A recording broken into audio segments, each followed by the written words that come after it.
Welcome to the Daily Tea on September 16th, 2021. Let's start in London.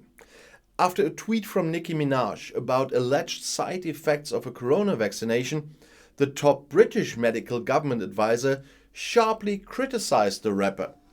"You should be ashamed," said Chris Whitty at a press conference on Tuesday in London. And he said, "There are a number of myths flying around, some of which are just plain ridiculous and some of which are clearly just meant to be scary, and this is one of them.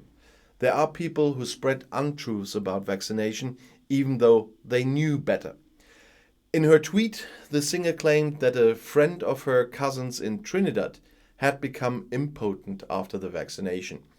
Many Twitter users reacted with shock or ridicule. For her part, the rapper made fun of Whitty and published a voice message with a British accent to Prime Minister Boris Johnson, who had also commented on the case.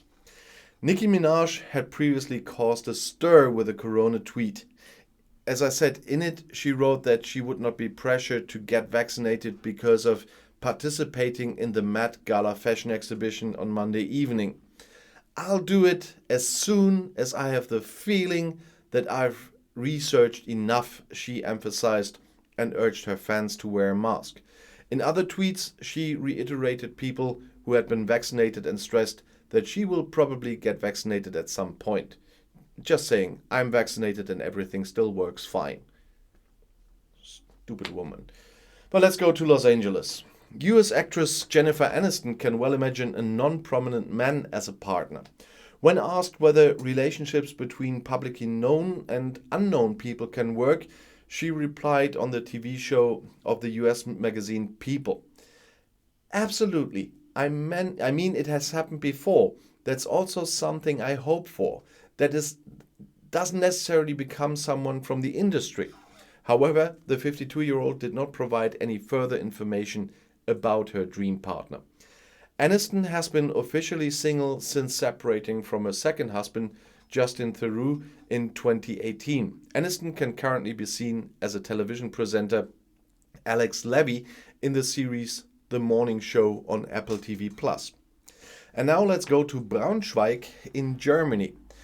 The current pandemic has had a major impact on fashion designer Wolfgang Yoo.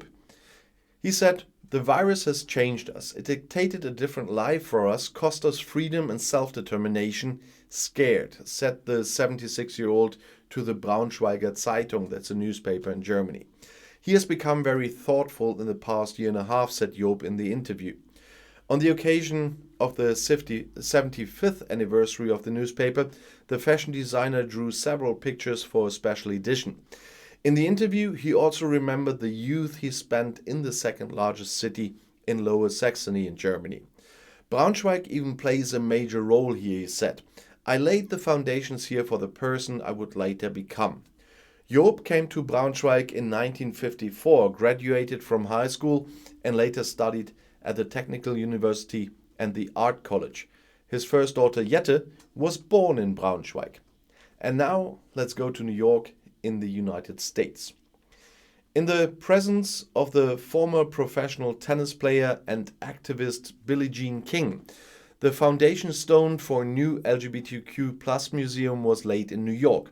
For the museum, which is supposed to tell the stories of lesbians, gays, bisexuals, trans people, queer people, and others who feel they belong, the New York Historical Society will be expanded to include an extension which is due to open in 2024. The Historical Society, founded at the beginning of the 19th century, has dedicated itself above all to the history of the metropolis of New York. "We are so glad that the museum has found a home," said the 77-year-old King on Tuesday. "It's our time for our American LGBTQ+ community to tell our stories. The whole world will pay attention to the museum," said New York Mayor Bill de Blasio. "People from all corners of the world will come and learn that change is possible and that it happened here in New York." The New York Stonewall riots in 1969, when revelers in the popular gay bar Stonewall Inn on Christopher Street in Greenwich Village in Manhattan fought against a police raid, are widely considered to be the birth of the movement. Every year around the world, parades are held to commemorate this and celebrate the self-confidence of the LGBTQ, the whole community, and their resistance to discrimination. And I agree. And now let's go to Port-au-Prince in Haiti. Haiti's public prosecutor has filed for charges against interim Prime Minister Ariel Henry in the case of the murder of President Jovenel Moïse. This emerges from a letter from the public prosecutor to the responsible judge, from which the media reported unanimously on Tuesday. Henry was therefore also prohibited from leaving the country in a further letter to the immigration authorities of the Caribbean state. The letter, which was circulated on social media, the authenticity which could not initially be confirmed, states that there are serious allegations against Henry for Moïse's murder. What exactly he was accused of was initially unclear. The 53-year-old Moïse was attacked and shot dead by a heavily armed commando in his residence on the night of July 7th. According to police, Colombian mercenaries carried out the murder. There have been numerous arrests, but the case has not yet been resolved. Moïse had appointed Henry as interim head of government shortly before his death, and he was sworn in on July 20th. And now let's go to Los Angeles once again in the United States. The US singer Britney Spears deleted her account on Instagram just 2 days after the publication of her engagement via Instagram. She wrote on Twitter on Tuesday, "Don't worry guys, I'm just taking a little break from social media to celebrate my engagement. I'll be back soon." However, she did not delete her Twitter account at first. A few days ago, her father agreed to step down as her longtime guardian.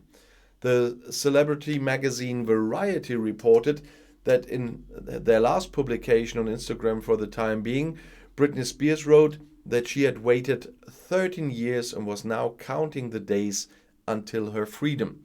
Then she deleted the account. The next hearing in the legal battle with her father is scheduled for September 29th.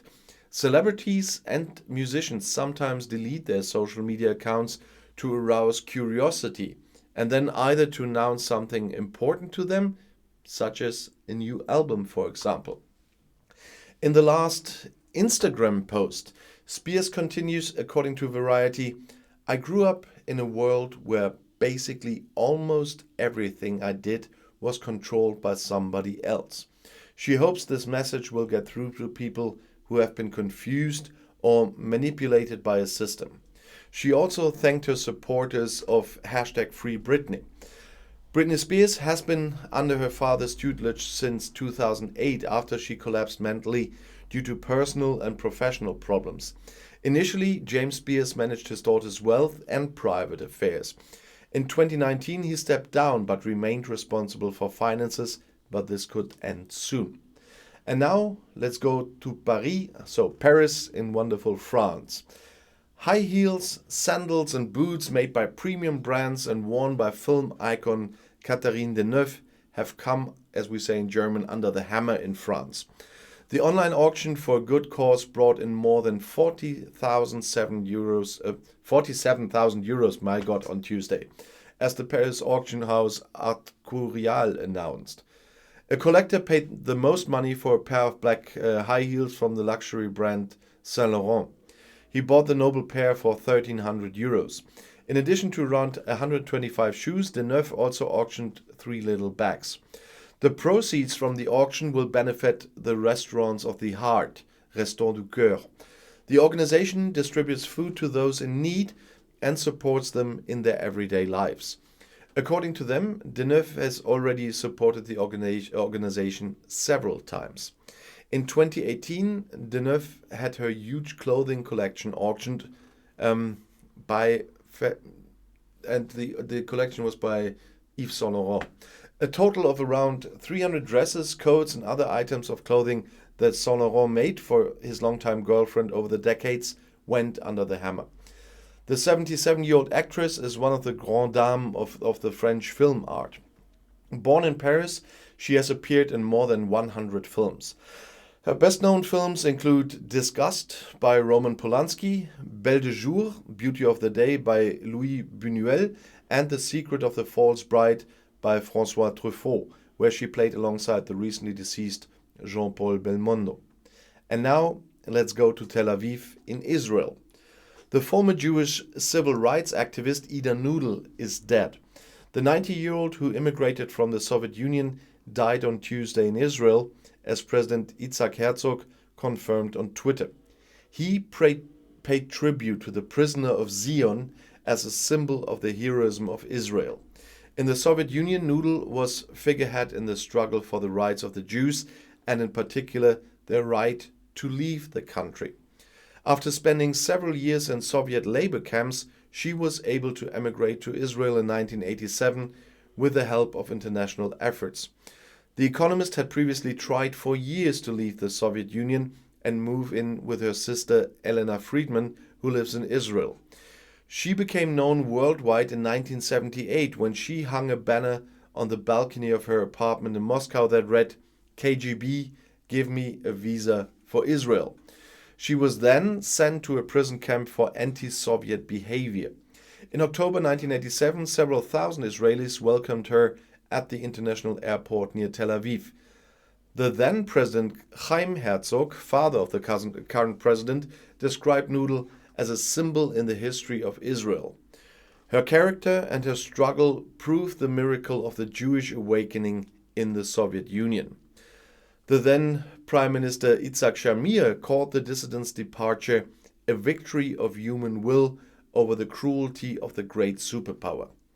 Noodle thanked many Western governments, including the German federal government, for campaigning for her. After the immigration, according to media reports, Ida Noodle campaigned for the care of immigrant children in after-school care centers. And I'll see you in my next video. Bis gleich.